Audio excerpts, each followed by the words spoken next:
And finally, we have the resources.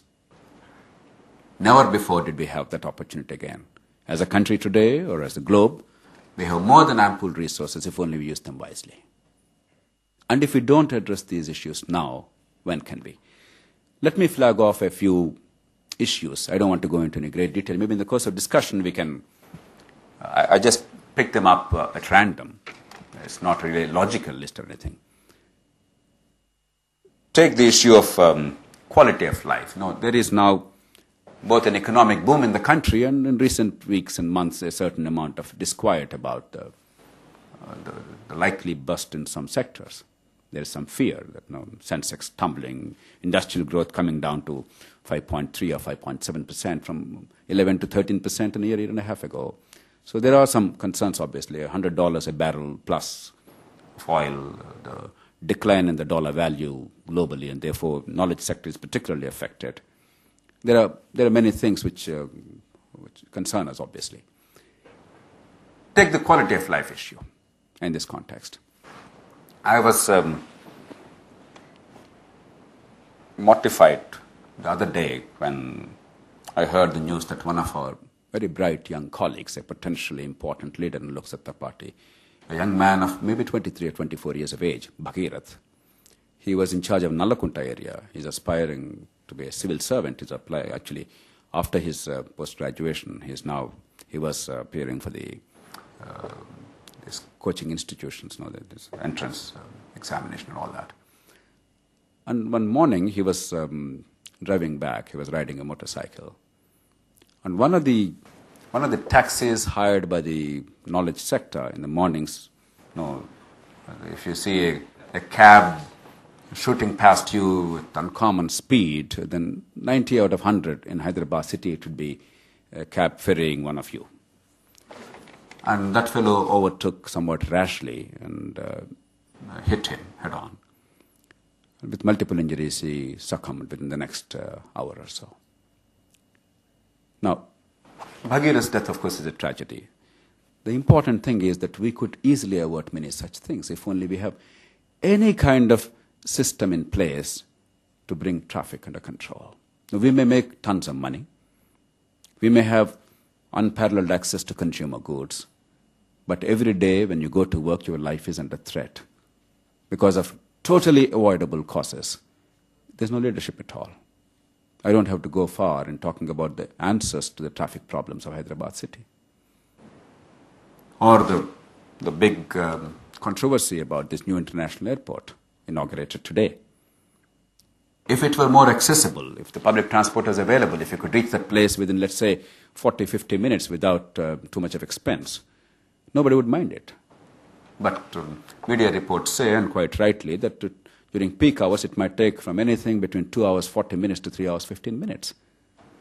And obviously, it doesn't make much sense, particularly for the short haul and domestic flights. There's no reason why we should build an environment of that kind merely for want of leadership, a lazy, incompetent and corrupt leadership all around.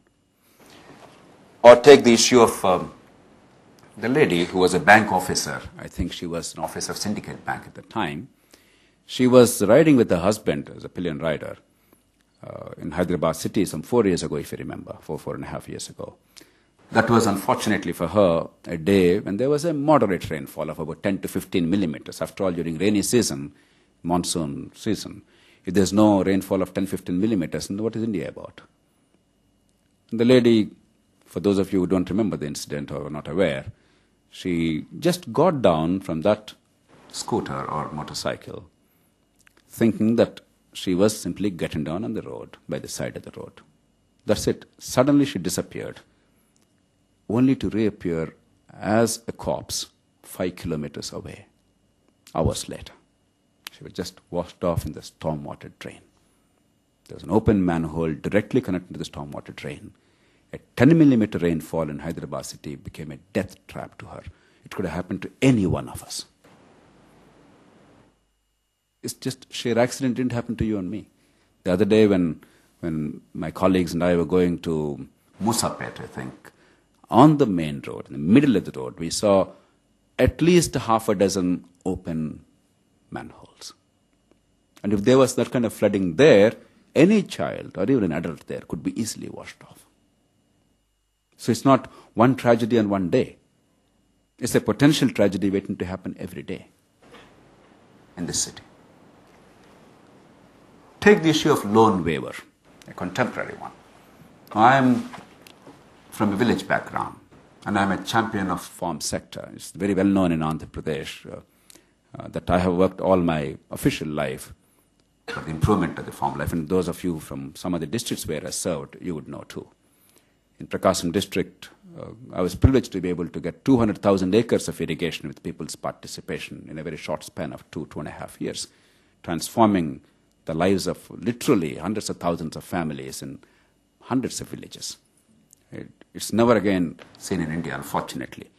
It's the largest ever such project undertaken at a low cost of just 2,000 rupees per acre, executed in just 2.5 years. So I fully understand the farm sector and its crisis and empathize, and I fully feel, and even today, in a significant part, my family's income is derived from the farm sector.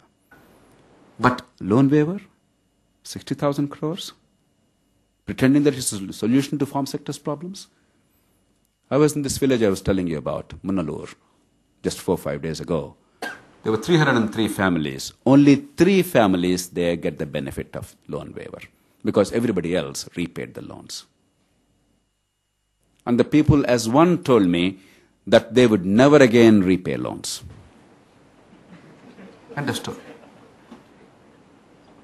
You can go to thousands of villages. In 1990, Devilal did that. And many young people here might not remember that. And many people thought that was a great bonanza and the farm sector would be completely out of the woods. And I then took over as the State Cooperative Bank MD. The recovery rate in the bank at the time was 8%. On 100 rupee outstanding, only 8 rupees was recovered and the bank collapsed. It took uncommon amount of heroism on the part of the leaders of the cooperative movement, the staff, and many other sympathizers of the movement to bring back some degree of health to the cooperative system in the state. And since then, suicides actually increased,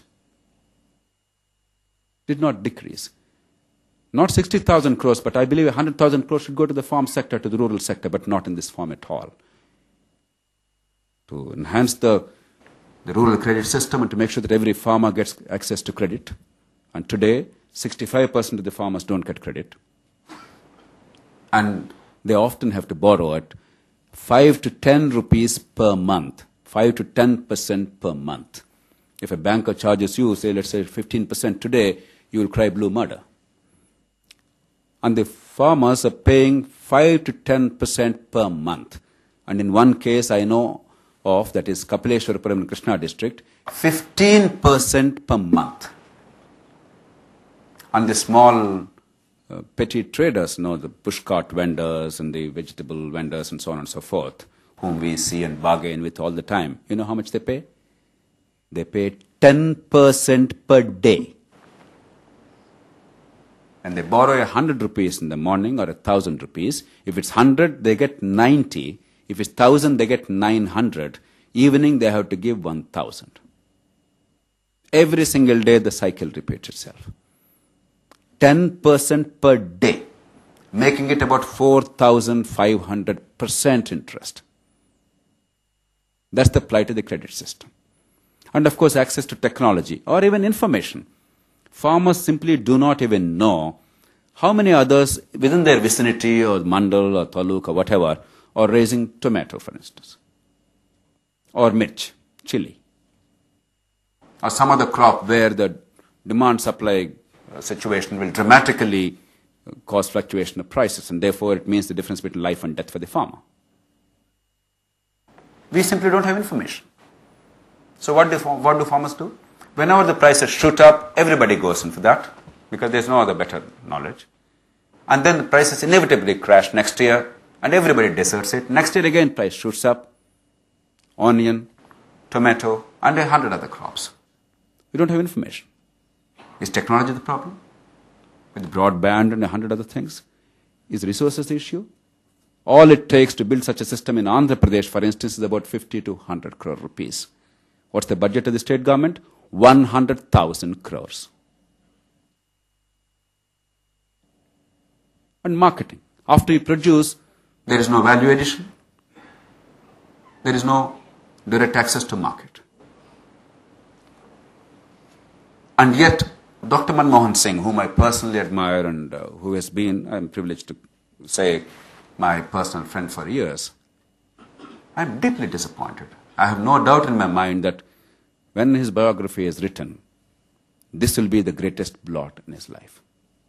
10 years hence, 20 years hence, this one step of loan waiver on this scale, without really strengthening the farm sector, would go down as the most terrible misstep in his career as an economist and as a leader. And yet, that is seen to be leadership.